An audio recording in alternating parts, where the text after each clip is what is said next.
तो दोस्तों एक सवाल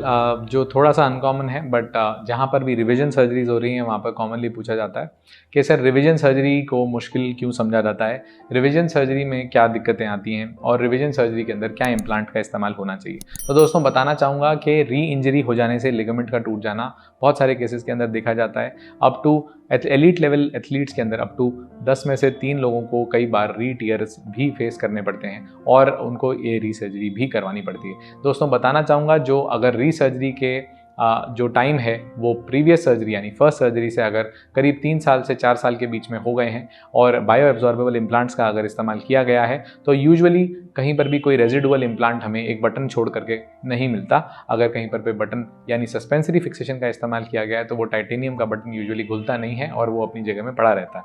इसी के साथ साथ दोस्तों अगर कहीं पर भी बायोलॉजिकल इम्प्लांट्स लगाए जाते हैं या बायो एब्जॉर्बेबल इम्प्लांट्स भी कहलाते हैं, वहाँ पर हम देखते हैं कि ये इम्प्लांट्स करीब करीब 3 साल 4 साल के अंदर बिल्कुल कोई टेलटेल साइन बिना छोड़े वहाँ से हट जाते हैं और वहाँ पूरी की पूरी टनल के अंदर हड्डी बन जाती है। दोस्तों बताना चाहूँगा रिवीजन सर्जरीज के अंदर अगर टनल प्लेसमेंट्स यानी कि दूरबीन से बनाई गई जो सॉकेट्स हैं, टनल्स हैं, अगर वो ठीक बनाई हुई हैं तो हम यूजुअली उन्हीं टनल्स का इस्तेमाल करके और ACL का ग्राफ्ट उन्हीं टनल्स के अंदर स्टिक इन करते हैं। इसी के साथ साथ बताना चाहूँगा कि यूजुअली जो स्क्रू साइजेस ऐसे पेशेंट्स के अंदर रहते हैं, स्क्रू साइजेस से मेरे कहने का मतलब है जो पेंच का साइज़ रहता है वो यूजुअली 1 से 2 साइज़ हम लोग एस्केलेट कर देते हैं, बड़ा कर देते हैं और ताकि उसमें पकड़ आ जाए क्योंकि बोन यूजुअली सॉफ्ट रहती है वहाँ पर। और दूसरी चीज़ दोस्तों अगर ये सर्जरीज अर्ली ऑन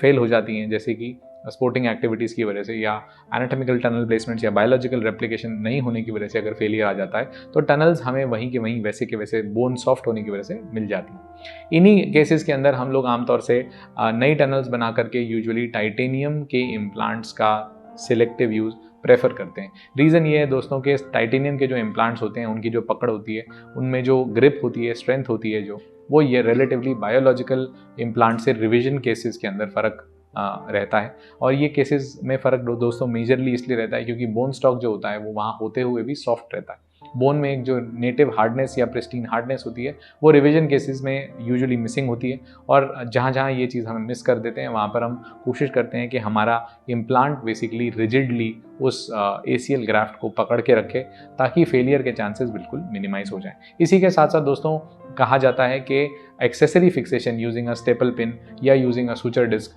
या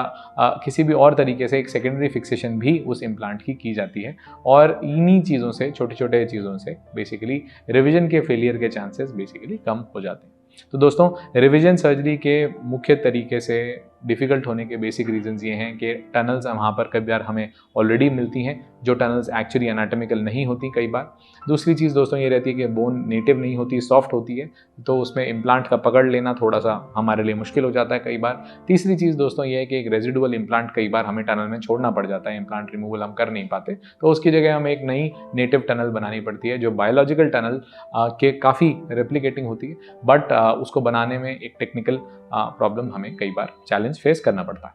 तो दोस्तों ये रही बात रिवीजन ACL सर्जरी और उसकी टेक्निकल डिफिकल्टीज के बारे में।